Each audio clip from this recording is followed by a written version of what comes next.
External Affairs Minister S. Jaishankar met Secretary of State Marco Rubio yesterday in New York. Jaishankar, in a post on X, said that their conversation covered a range of bilateral as well as international issues of current concerns. They agreed on the importance of sustained engagement on the progress on priority areas. In fact, my colleague Natasha brings us key takeaways from this particular meet.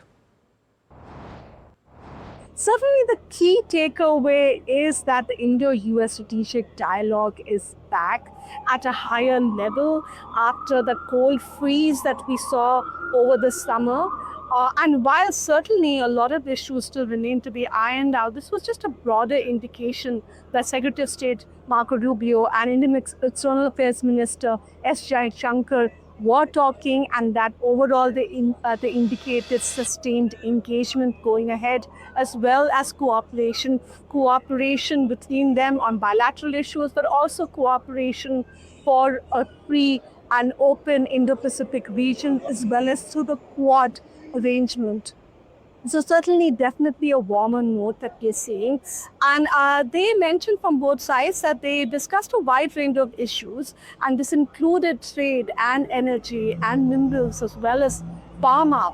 What came under those trade discussions specifically has not yet been disclosed. So we're still unclear whether Indian External Affairs Minister S. Jaishankar brought up the issue of the H-1B fee, the huge fee, the $100,000 fee that Donald Trump recently announced for new applicants of H-1B, which is having a huge impact on the IT sector. So whether or not that came up is still unclear, but definitely broadly, they are saying that they continue to talk and they will continue to focus on that strategic alignment. Well, thanks for that, Natasha. But this meeting also comes at the backdrop of India-US trade talks with Piyush Goyal in the US as well since yesterday.